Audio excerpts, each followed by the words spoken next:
ഓം ശാന്തി 31/12/2025 പ്രഭാതമുരളി മധുബൻ. മധുരമായ കുട്ടികളെ, മധുബൻ പരമപവിത്രമായ ബാബയുടെ വീടാണ്. ഇവിടെ നിങ്ങൾ ഒരു തരത്തിലുമുള്ള പതിതരെയും കൊണ്ടുവരാൻ സാധിക്കില്ല. ചോദ്യം: ഈ ഈശ്വരീയ മിഷനിൽ ആരാണോ ഉറച്ച നിശ്ചയ ബുദ്ധികളായ കുട്ടികൾ, അവരുടെ അടയാളം എന്തായിരിക്കും? ഉത്തരം: 1. അവർ നിന്ദാസ്തുതി എല്ലാത്തിലും ക്ഷമയോടെയിരിക്കും. 2. ക്രോധിക്കില്ല. 3. ആരെയും ദേഹമാണെന്ന ദൃഷ്ടിയോടുകൂടി കാണില്ല. ആത്മാവിനെ മാത്രമേ നോക്കുകയുള്ളൂ. ആത്മാവാണെന്ന് മനസ്സിലാക്കി സംസാരിക്കും. 4. സ്ത്രീയും പുരുഷനും ഒരുമിച്ച് കഴിഞ്ഞുകൊണ്ടും കമലപുഷ്പ സമാനം പവിത്രമായി ജീവിക്കും. 5. ഒരു പ്രകാരത്തിലുമുള്ള ഇച്ഛയും വയ്ക്കില്ല. ഗീതം: എന്തുകൊണ്ട് കത്തി എരിഞ്ഞുകൂടാ ഈയാം പാറ്റേ. ഓം ശാന്തി. ആത്മീയ കുട്ടികളെ പ്രതി ആത്മീയ അച്ഛൻ മനസ്സിലാക്കി തരികയാണ്. അർത്ഥം: ഭഗവാൻ ആത്മീയ വിദ്യാർത്ഥികളെ പഠിപ്പിക്കുകയാണ്. സാധാരണ സ്കൂളിൽ പഠിക്കുന്ന വിദ്യാർത്ഥികളെ ആത്മീയ വിദ്യാർത്ഥികൾ എന്ന് പറയില്ല. അവർ ആസുരീയ വികാരി സമ്പ്രദായത്തിലുള്ളവരാണ്. മുൻപ് നിങ്ങളും ആസുരിയം അഥവാ രാവണ സമ്പ്രദായത്തിലുള്ളവരുമായിരുന്നു. ഇപ്പോൾ രാമരാജ്യത്തിലേക്ക് പോകുന്നതിന് വേണ്ടി 5 വികാരങ്ങളാകുന്ന രാവണന്റെ മേൽ വിജയം പ്രാപ്തമാക്കാനുള്ള പുരുഷാർത്ഥം ചെയ്യുകയാണ്. ഈ ജ്ഞാനം ആരാണോ പ്രാപ്തമാക്കാത്തത് അവർക്ക് മനസ്സിലാക്കി കൊടുക്കണം. നിങ്ങൾ രാവണ രാജ്യത്തിലാണ്. അവർ സ്വയം മനസ്സിലാക്കുന്നില്ല. നിങ്ങൾ നിങ്ങളുടെ മിത്രസംബന്ധികളോടെല്ലാം പറയുകയാണ്, ഞങ്ങളെ പരിധിയില്ലാത്ത ബാബയാണ് പഠിപ്പിക്കുന്നത്. അപ്പോൾ അവർക്ക് നിശ്ചയമുണ്ടാകുന്നു എന്നല്ല. എത്ര തന്നെ പിതാവാണെന്നും അല്ല ഭഗവാനാണെന്നും പറഞ്ഞാലും നിശ്ചയം വരുന്നില്ല. പുതിയവർക്ക് ഇവിടെ വരാനുള്ള നിയമമില്ല. കത്തില്ലാതെയോ ചോദിക്കാതെയോ ആർക്കും ഇവിടെ വരാനും സാധിക്കില്ല. എന്നാൽ ചിലപ്പോഴെല്ലാം ആരെങ്കിലും വരും. ഇതും നിയമം ലംഘിക്കുന്നതിന് തുല്യമാണ്. ഓരോരുത്തരുടെയും പൂർണ്ണ വിവരങ്ങളും പേരും ചോദിച്ച് എഴുതി വെക്കണം. ഇവരെ പറഞ്ഞയക്കട്ടെ. അപ്പോൾ ബാബ പറയും, പറഞ്ഞു വിടൂ എന്ന്. അഥവാ ആസുരീയ പതീതമായ ലോകത്തിന്റെ വിദ്യാർത്ഥികളാണെങ്കിൽ ബാബ മനസ്സിലാക്കി കൊടുക്കും. ആ പഠിപ്പ് വികാരിയും പതീതരുമാണ് പഠിപ്പിക്കുന്നതെന്ന്. ഇത് ഈശ്വരനാണ് പഠിപ്പിക്കുന്നത്. ലോകത്തിലെ പഠിപ്പിലൂടെ കാലണയ്ക്കുള്ള പദവിയാണ് ലഭിക്കുന്നത്. ചിലരൊക്കെ വലിയ പരീക്ഷയെല്ലാം പാസ്സാകാറുണ്ട്. പിന്നീട് അവർ എത്ര നാൾ സമ്പാദിച്ചുകൊണ്ടിരിക്കും? വിനാശം മുന്നിൽ നിൽക്കുകയാണ്. പ്രകൃതിക്ഷോഭങ്ങളെല്ലാം വരാനിരിക്കുകയാണ്. ഇതും നിങ്ങളാണ് മനസ്സിലാക്കുന്നത്. ആരാണോ മനസ്സിലാക്കാത്തവർ അവരെ പുറത്ത് വിസിറ്റിംഗ് റൂമിലിരുത്തി വേണം പറഞ്ഞുകൊടുക്കാൻ. ഇതാണ് ഈശ്വരീയ പഠിപ്പ്. ഇതിൽ നിശ്ചയബുദ്ധികളായവർ മാത്രമേ വിജയിക്കുകയുള്ളൂ. അർത്ഥം: വിശ്വത്തിൽ രാജ്യം ഭരിക്കുകയുള്ളൂ. രാവണ സമ്പ്രദായത്തിലുള്ളവർക്ക് ഈ കാര്യം അറിയില്ല. ഇതിൽ വളരെ ശ്രദ്ധ വേണം. അനുവാദമില്ലാതെ ആർക്കും ഉള്ളിലേക്ക് പ്രവേശിക്കാൻ സാധിക്കില്ല. ഇത് ചുറ്റിക്കറങ്ങാനുള്ള സ്ഥലമല്ല. കുറച്ചു സമയം കഴിഞ്ഞാൽ നിയമങ്ങൾ കടുത്തതായി മാറും. എന്തുകൊണ്ടെന്നാൽ ഇത് പവിത്രത്തിലും പവിത്രമായ സ്ഥലമാണ്. ശിവബാബയെ ഇന്ദ്രനെന്നും പറയാറുണ്ടല്ലോ. ഇത് ഇന്ദ്രസഭയാണ്. 9 രത്നങ്ങളുടെ മോതിരവും അണിയാറുണ്ടല്ലോ. ആ രത്നങ്ങളിൽ ഇന്ദ്രനീലമെന്നും മരതകമെന്നും മാണിക്യമെന്നും പേരുള്ളതുണ്ട്. ഇങ്ങനെയാണ് പേര് ഇട്ടിരിക്കുന്നത്. മാലാഖമാർക്കും ഈ പേരുണ്ടല്ലോ. നിങ്ങൾ മാലാഖമാർ പറക്കുന്ന ആത്മാക്കളാണ്. നിങ്ങളെക്കുറിച്ച് തന്നെയാണ് വർണ്ണിച്ചിരിക്കുന്നത്. എന്നാൽ മനുഷ്യർ ഈ കാര്യങ്ങളൊന്നും മനസ്സിലാക്കുന്നില്ല. മോതിരത്തിൽ രത്നങ്ങൾ പതിപ്പിക്കുമ്പോൾ അതിൽ ചിലത് പുഷ്യരാഗം, ഇന്ദ്രനീലം, മരതകം എന്നീ പേരുകളുണ്ട്. ചിലതിന്റെ വില 1000 രൂപയാണെങ്കിൽ മറ്റ് ചിലതിന്റെ വില 10-20 രൂപയാണ്. കുട്ടികളും നമ്പർ വൈസാണ്. ചിലർ പഠിച്ച് അധികാരിയായി മാറുന്നു, ചിലർ പഠിച്ച് ദാസദാസിമാരായി മാറുന്നു. രാജധാനി സ്ഥാപിക്കുകയല്ലേ? അതിനാൽ ബാബ ഇരുന്ന് പഠിപ്പിക്കുകയാണ്. ഇന്ദ്രനെന്നും ബാബയെ തന്നെയാണ് പറയുന്നത്. ഇത് ജ്ഞാനവർഷമാണ്. ജ്ഞാനം ബാബയ്ക്കല്ലാതെ മറ്റാർക്കും നൽകാൻ സാധിക്കില്ല. നിങ്ങളുടെ ലക്ഷ്യം തന്നെ ഇതാണ്. അഥവാ ഈശ്വരനാണ് പഠിപ്പിക്കുന്നതെന്ന നിശ്ചയമുണ്ടാവുകയാണെങ്കിൽ പിന്നെ അവർ പഠിപ്പ് ഉപേക്ഷിക്കില്ല. കല്ല് ബുദ്ധികളായവർക്ക് ഒരിക്കലും അമ്പ് തറക്കില്ല. പോകെ പോകെ പിന്നീട് വീണുപോകുന്നു. 5 വികാരങ്ങൾ പകുതി കൽപ്പത്തിലെ ശത്രുക്കളാണ്. മായ ദേഹാഭിമാനത്തിൽ കൊണ്ടുവന്ന് പ്രഹരിക്കുന്നു. പിന്നീട് ആശ്ചര്യത്തോടെ കേൾക്കും, പറഞ്ഞുകൊടുക്കും, ഓടിപ്പോവുകയും ചെയ്യുന്നു. മായ വളരെ ബലവാനാണ്. ഒരടിയിൽ തന്നെ താഴെ വീഴ്ത്തുന്നു. ഞാൻ ഒരിക്കലും വീഴില്ല എന്ന് കരുതുന്നു. എന്നാൽ മായ അടിച്ചു താഴെ വീഴ്ത്തും. ഇവിടെ സ്ത്രീയും പുരുഷനും 2 പേരും പവിത്രമായി മാറുന്നു. ഈശ്വരനല്ലാതെ മറ്റാർക്കും പവിത്രമാക്കി മാറ്റാൻ സാധിക്കില്ല. ഇതാണ് ഈശ്വരീയ ദൗത്യം. ബാബയെ തോണിക്കാരനെന്നും പറയാറുണ്ട്. നിങ്ങളാണ് തോണി. തോണിക്കാരനായ ബാബ വരുന്നു എല്ലാവരുടെയും തോണി അക്കരെ എത്തിക്കാൻ. പറയാറുണ്ട്, സത്യത്തിന്റെ തോണി ആടും ഉലയും, എന്നാൽ മുങ്ങിപ്പോകില്ല എന്ന്. എത്രയധികം മഠങ്ങളും ആശ്രമങ്ങളുമാണ് ഉള്ളത്. ജ്ഞാനത്തിന്റെയും ഭക്തിയുടെയും യുദ്ധം പോലെയാണ്. ചിലപ്പോൾ ഭക്തിയുടെ വിജയമുണ്ടാകുന്നു, എന്നാൽ അവസാനം ജ്ഞാനത്തിന്റെ വിജയമായിരിക്കും ഉണ്ടാകുക. ഭക്തിയുടെ വശത്തേക്ക് നോക്കൂ, എത്ര വലിയ വലിയ യോദ്ധാക്കളാണ്. ജ്ഞാനമാർഗത്തിലും എത്ര വലിയ വലിയ യോദ്ധാക്കളാണ്. അർജുനനെന്നും ഭീമനെന്നും പേരിട്ടിട്ടുണ്ട്. ഇങ്ങനെയെല്ലാം കഥകൾ ഉണ്ടാക്കിയിരിക്കുകയാണ്. മഹിമ നിങ്ങളുടേത് തന്നെയാണ്. ഇപ്പോൾ ഹീറോ ഹീറോയിന്റെ പാർട്ട് നിങ്ങളാണ് അഭിനയിക്കുന്നത്. ഈ സമയം തന്നെയാണ് യുദ്ധമുണ്ടാകുന്നത്. ഈ കാര്യങ്ങൾ അല്പം പോലും മനസ്സിലാക്കാത്തവർ നിങ്ങളിലും ഒരുപാട് പേരുണ്ട്. നല്ല നല്ല കുട്ടികൾക്ക് മാത്രമേ അമ്പ് പോലെ തറയ്ക്കുകയുള്ളൂ. 3ാം തരക്കാർക്ക് ഇവിടെ ഇരിക്കാൻ സാധിക്കില്ല. ദിവസം തോറും വളരെ കടുത്ത നിയമങ്ങളായിക്കൊണ്ടേയിരിക്കും. ആരാണോ ഒന്നും മനസ്സിലാക്കാത്ത കല്ലുബുദ്ധികൾ, അവർ ഇവിടെ ഇരിക്കുന്നത് നിയമവിരുദ്ധമാണ്. ഈ ഹാൾ പരമപവിത്രമാണ്. പോപ്പിനെ പവിത്രമെന്ന് പറയുന്നു. പിതാവായ ബാബ പരമപവിത്രമാണ്. ബാബ പറയുന്നു, ഇവരുടെ എല്ലാം മംഗളം എനിക്ക് ചെയ്യണം. ഇതെല്ലാം വിനാശമാകാൻ പോവുകയാണ്.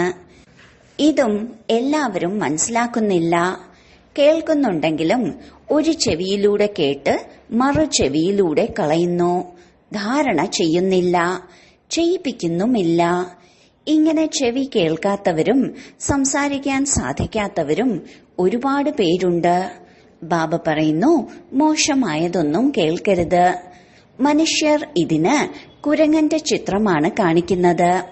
എന്നാൽ ഇത് മനുഷ്യനെ കുറിച്ചാണ് പറയുന്നത്.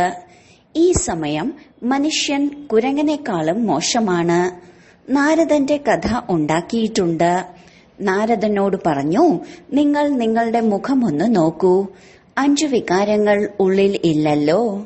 സാക്ഷാത്കാരം ഉണ്ടാകുന്നത് പോലെ ഹനുമാന്റെയും സാക്ഷാത്കാരം ഉണ്ടാകാറുണ്ടല്ലോ. ബാബ പറയുന്നു, കൽപ്പകൽപ്പം ഈ സാക്ഷാത്കാരം ഉണ്ടാകുന്നു. സത്യുഗത്തിൽ ഈ കാര്യങ്ങളൊന്നും ഉണ്ടാകുന്നില്ല. ഈ പഴയ ലോകം തന്നെ വിനാശമാകും. ഉറച്ച നിശ്ചയബുദ്ധിയുള്ളവർ ആരാണോ അവർ മനസ്സിലാക്കുന്നു, കൽപ്പം മുൻപും നമ്മൾ ഈ രാജ്യം ഭരിച്ചിരുന്നു. ബാബ പറയുന്നു, കുട്ടികളെ ദൈവിക ഗുണങ്ങൾ ധാരണ ചെയ്യൂ. ഒരു നിയമവിരുദ്ധമായ കർമ്മവും ചെയ്യരുത്. നിന്ദയിലും സ്തുതിയിലുമെല്ലാം ക്ഷമ ധാരണ ചെയ്യണം. ക്രോധമുണ്ടാകാൻ പാടില്ല. നിങ്ങൾ എത്ര ഉയർന്ന വിദ്യാർത്ഥികളാണ്. ഭഗവാനാകുന്ന ബാബ പഠിപ്പിക്കുകയാണ്. സ്വയം ഭഗവാൻ വന്ന് പഠിപ്പിക്കുകയാണ്. എന്നിട്ടും എത്ര കുട്ടികളാണ് മറന്നുപോകുന്നത്? എന്തുകൊണ്ടെന്നാൽ സാധാരണ ശരീരമാണല്ലോ. ബാബ പറയുന്നു, ദേഹധാരിയെ നോക്കുന്നതിലൂടെ നിങ്ങൾക്ക് ഉയരാൻ സാധിക്കില്ല. ആത്മാവിനെ നോക്കൂ. ആത്മാവ് ഭ്രൂമധ്യത്തിലാണ് വസിക്കുന്നത്. ആത്മാവാണ് കേട്ടതിന് ശേഷം തലയാട്ടുന്നത്. എപ്പോഴും ആത്മാവിനോട് സംസാരിക്കൂ. നിങ്ങൾ ആത്മാവ് ഈ ശരീരമാകുന്ന സിംഹാസനത്തിൽ ഇരിക്കുകയാണ്. നിങ്ങൾ തമോ പ്രധാനമായിരിക്കുന്നു. ഇപ്പോൾ സതോ പ്രധാനമായി മാറൂ. സ്വയത്തെ ആത്മാവാണെന്ന് മനസ്സിലാക്കി ബാബയെ ഓർമ്മിക്കുന്നതിലൂടെ ദേഹബോധം ഇല്ലാതാകും. പകുതി കൽപ്പത്തിലെ ദേഹാഭിമാനമുണ്ട്. ഈ സമയം എല്ലാവരും ദേഹാഭിമാനികളാണ്. ഇപ്പോൾ ബാബ പറയുന്നു, ദേഹി അഭിമാനിയായി മാറൂ. ആത്മാവ് തന്നെയാണ് എല്ലാം ധാരണ ചെയ്യുന്നത്. കഴിക്കുന്നതും കുടിക്കുന്നതുമെല്ലാം ആത്മാവാണ് ചെയ്യുന്നത്. ബാബയെ അഭോക്താവെന്നാണ് പറയുന്നത്. ബാബ നിരാകാരനാണ്. ഈ ശരീരധാരി അതായത് ബ്രഹ്മാവാണ് എല്ലാം ചെയ്യുന്നത്. ബാബ ഒന്നും കഴിക്കുകയോ കുടിക്കുകയോ ചെയ്യുന്നില്ല. കാരണം ബാബ അഭോക്താവാണ്. ഇതാണ് പിന്നീട് ലോകത്തുള്ളവർ കോപ്പി ചെയ്യുന്നത്. എത്ര പേരെയാണ് പറ്റിക്കുന്നത്? നിങ്ങളുടെ ബുദ്ധിയിൽ ഇപ്പോൾ മുഴുവൻ ജ്ഞാനവുമുണ്ട്. കൽപ്പം മുൻപ് ആരാണോ മനസ്സിലാക്കിയിരുന്നത് അവർ മാത്രമേ മനസ്സിലാക്കുകയുള്ളൂ. ബാബ പറയുന്നു, ഞാൻ തന്നെയാണ് വന്ന് കൽപ്പകൽപ്പം നിങ്ങളെ പഠിപ്പിക്കുന്നതും സാക്ഷിയായി കാണുന്നതും. നമ്പർ വൈസ് പുരുഷാർത്ഥമനുസരിച്ച് എന്താണോ പഠിച്ചത് അത് മാത്രം പഠിക്കും. സമയമെടുക്കും. കലിയുഗം ഇപ്പോൾ 40,000 വർഷം ബാക്കിയുണ്ടെന്നാണ് പറയുന്നത്. അപ്പോൾ ഘോര അന്ധകാരത്തിലല്ലേ? ഇതിനെ അജ്ഞതയുടെ അന്ധകാരമെന്നാണ് പറയുന്നത്. ഭക്തിമാർഗവും ജ്ഞാനമാർഗവും തമ്മിൽ രാവും പകലും തമ്മിലുള്ള വ്യത്യാസമുണ്ട്. ഇതും മനസ്സിലാക്കേണ്ട കാര്യമാണ്. കുട്ടികൾ വളരെ സന്തോഷത്തിൽ ലയിച്ചിരിക്കണം. എല്ലാമുണ്ട്, ഒരാഗ്രഹവുമില്ല. കൽപ്പം മുൻപത്തെ പോലെ നമ്മുടെ എല്ലാ മനോകാമനകളും പൂർത്തിയാകുകയാണ് എന്നറിയാം. അതിനാൽ വയറ് നിറഞ്ഞിരിക്കും. ജ്ഞാനമില്ലാത്തവർക്ക് വയറ് നിറഞ്ഞിരിക്കില്ലല്ലോ. പറയാറുണ്ട്, സന്തോഷം പോലൊരു ഔഷധമില്ല എന്ന്. ജന്മജന്മാന്തരത്തിന്റെ രാജ്യഭാഗ്യം ലഭിക്കുന്നു. ദാസദാസിയായി മാറുന്നവർക്ക് ഇത്രയും സന്തോഷം ഉണ്ടായിരിക്കുകയില്ല. പൂർണമായി മഹാവീരന്മാരായി മാറണം. മായയ്ക്ക് ഇളക്കാൻ സാധിക്കരുത്. ബാബ പറയുന്നു, കണ്ണുകളെ വളരെ സംരക്ഷിക്കണം. ക്രിമിനൽ ദൃഷ്ടി പോകരുത്. പത്നിയെ കാണുമ്പോൾ ചഞ്ചലമാകുന്നു. നിങ്ങൾ സഹോദരി സഹോദരനും കുമാരി കുമാരന്മാരുമല്ലേ? പിന്നീട് കർമ്മേന്ദ്രിയങ്ങൾ എന്തിനാണ് ചഞ്ചലമാകുന്നത്? വലിയ വലിയ ലക്ഷാധിപതികളെയും കോടിപതികളെയും പോലും മായ ഇല്ലാതാക്കുന്നു. പാവപ്പെട്ടവരെയും മായ തീർത്തും പ്രഹരിക്കുന്നു.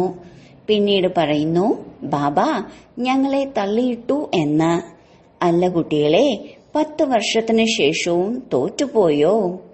അങ്ങനെ പാതാളത്തിലേക്ക് വീണുപോയി.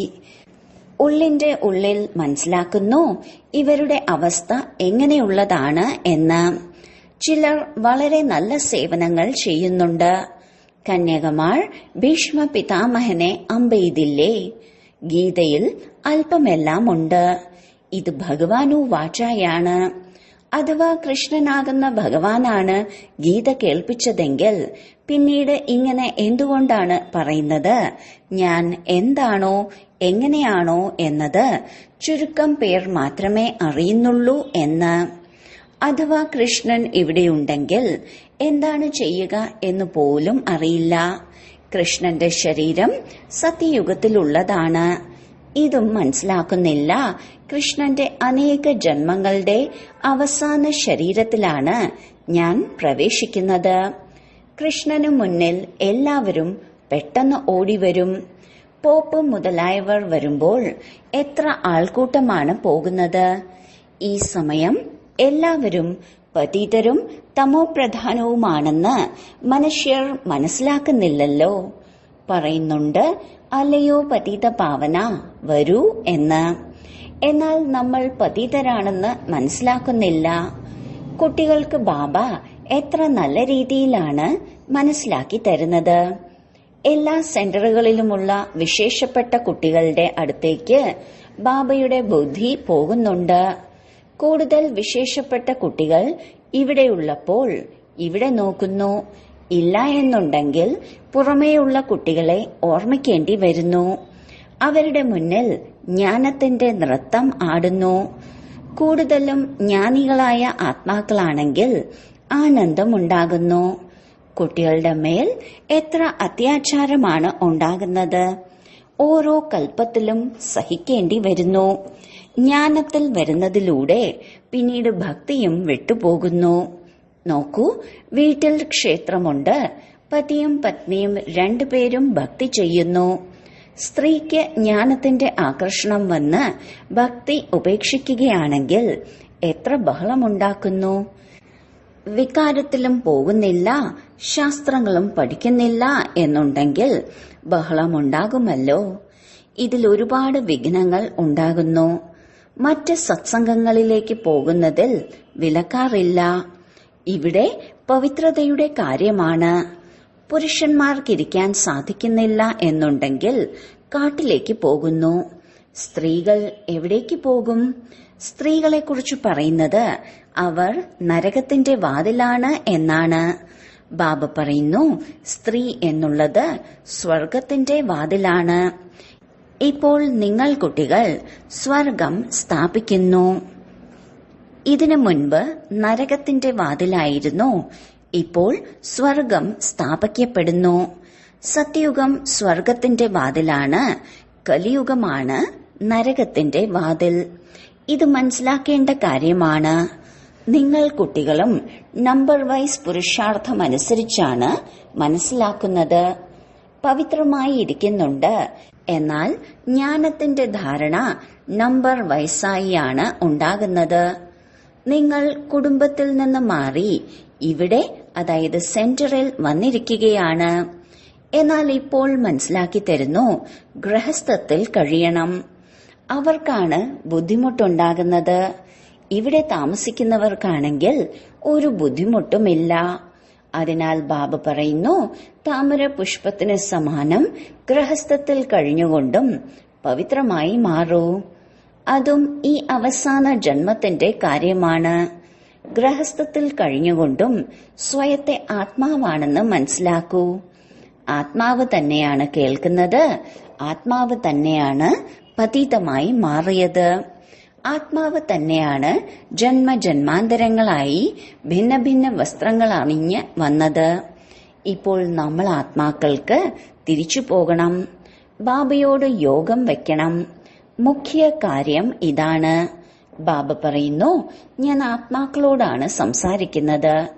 ആത്മാവ് ഭ്രൂമധ്യത്തിലാണ് വസിക്കുന്നത്. ഈ കർമ്മേന്ദ്രിയങ്ങളിലൂടെയാണ് കേൾക്കുന്നത്. ആത്മാവ് ഈ ശരീരത്തിൽ ഇല്ല എന്നുണ്ടെങ്കിൽ ജഡമാകുന്നു. ബാബ എത്ര അത്ഭുതകരമായ ജ്ഞാനമാണ് നൽകുന്നത്. പരമാത്മാവിനല്ലാതെ മറ്റാർക്കും ഈ കാര്യം മനസ്സിലാക്കി തരാൻ സാധിക്കില്ല. സന്യാസിമാരൊന്നും ആത്മാവിനെ കാണുന്നില്ല. അവർ ആത്മാവിനെ പരമാത്മാവാണെന്നാണ് മനസ്സിലാക്കുന്നത്. മറ്റൊരു കൂട്ടർ പറയുന്നു, ആത്മാവിൽ ഒന്നും പതിയുന്നില്ല എന്ന്. ശരീരത്തെ വൃത്തിയാക്കാൻ ഗംഗയിൽ പോകുന്നു. ആത്മാവ് തന്നെയാണ് പതീതമായി മാറുന്നത് എന്ന് മനസ്സിലാക്കുന്നില്ല. ആത്മാവ് തന്നെയാണ് എല്ലാം ചെയ്യുന്നത്. ബാബ മനസ്സിലാക്കി തന്നുകൊണ്ടേയിരിക്കുന്നു. ഇങ്ങനെ മനസ്സിലാക്കരുത്, ഞാൻ ഇന്നയാളാണ്, ഇവർ അന്നയാളാണ്. അല്ല, എല്ലാവരും ആത്മാക്കളാണ്. ജാതി മത ഭേദം ഒന്നുമില്ലാതെ സ്വയം ആത്മാവാണെന്ന് മനസ്സിലാക്കൂ. ഗവൺമെന്റ് ഒരു ധർമ്മത്തിനെയും അംഗീകരിക്കുന്നില്ല. എല്ലാ ധർമ്മങ്ങളും ദേഹത്തിന്റേതാണ്. എന്നാൽ എല്ലാ ആത്മാക്കളുടെയും പിതാവ് ഒരു ബാബ തന്നെയാണ്. നോക്കേണ്ടതും ആത്മാവിനെ തന്നെയാണ്. എല്ലാ ആത്മാക്കളുടെയും സ്വധർമ്മം ശാന്തിയാണ്. ശരി, വളരെ കാലത്തെ വേർപാടിനു ശേഷം തിരികെ കിട്ടിയ മധുരമധുരമായ കുട്ടികൾക്ക് മാതാവും പിതാവുമായ ബാബ്ദാദയുടെ സ്നേഹസ്മരണകളും സുപ്രഭാതവും. ആത്മീയ അച്ഛന്റെ ആത്മീയ കുട്ടികൾക്ക് നമസ്കാരം. ധാരണയ്ക്കുള്ള മുഖ്യസാരം: 1. പ്രയോജനമില്ലാത്ത കാര്യം ഒരു ചെവിയിലൂടെ കേട്ട് മറു ചെവിയിലൂടെ കളയണം. മോശമായതൊന്നും കേൾക്കരുത്. ബാബ നൽകുന്ന ശിക്ഷണങ്ങളെ ധാരണ ചെയ്യണം. 2. ഒരു പരിധിയുള്ള ആഗ്രഹവും വെക്കരുത്. കണ്ണുകളെ വളരെയധികം സംരക്ഷിക്കണം. ക്രിമിനൽ ദൃഷ്ടി ഉണ്ടാകരുത്. ഒരു കർമ്മേന്ദ്രിയങ്ങളും ചഞ്ചലമാകരുത്. സന്തോഷം കൊണ്ട് നിറഞ്ഞിരിക്കണം. വരദാനം: മായയുടെ കളിയെ സാക്ഷിയായി കാണുന്ന സദാ നിർഭയ മായാജീത്തായി ഭവിക്കട്ടെ. സമയം പ്രതി സമയം താങ്കൾ കുട്ടികളുടെ സ്ഥിതി മുന്നേറിക്കൊണ്ടിരിക്കുന്നതിനനുസരിച്ച് ഇനി മായയുടെ യുദ്ധം ഉണ്ടാകാൻ പാടില്ല. മായ നമസ്കരിക്കാൻ വന്നതാണ്, യുദ്ധം ചെയ്യാനല്ല. അഥവാ മായ വന്നാൽ ഇതിനെ കളിയെന്ന് മനസ്സിലാക്കി കാണൂ. ഇങ്ങനെ അനുഭവമാകണം. സാക്ഷിയായി പരിധിയുള്ള ഡ്രാമ കാണുകയാണ്. മായയുടെ എങ്ങനെയുള്ള വിക്രാള രൂപമാകട്ടെ, താങ്കൾ അതിനെ കളിപ്പാട്ടമായി കളിയായി കരുതി കാണൂ. എങ്കിൽ വളരെ രസമുണ്ടാകും. പിന്നെ അതിൽ നിന്ന് ഭയക്കുകയോ പരിഭ്രമിക്കുകയോ ഇല്ല. ഏത് കുട്ടികളാണോ സദാ കളിക്കാരായി സാക്ഷിയായി മായയുടെ കളി കാണുന്നത്, അവർ സദാ നിർഭയരും മായാജീത്തുമായി മാറുന്നു. സ്ലോഗൻ: ക്രോധത്തിന് സമീപം പോലും വരാൻ കഴിയാത്ത തരത്തിൽ സ്നേഹത്തിന്റെ സാഗരമാകൂ. അവ്യക്ത സൂചന: ഇപ്പോൾ സമ്പന്നവും കർമാതീതവുമാകുന്നതിന്റെ ധ്വനി മുഴക്കൂ. കർമാതീതമർത്ഥം കർമ്മത്തിന് അധീനമല്ല, കർമ്മങ്ങളുടെ പാരതന്ത്ര്യമില്ല. സ്വതന്ത്രമായി കർമ്മേന്ദ്രിയങ്ങളാൽ കർമ്മം ചെയ്യിക്കൂ. മഹിമയുള്ളതുപോലെ ചെയ്യുമ്പോഴും ആ കർത്താവ് സംബന്ധ സമ്പർക്കം കഴിയുന്നതും കർമാതീതം. എന്താ ഇങ്ങനെയുള്ള സ്ഥിതിയുണ്ടോ? ഒരു ആകർഷണവും അരുത്.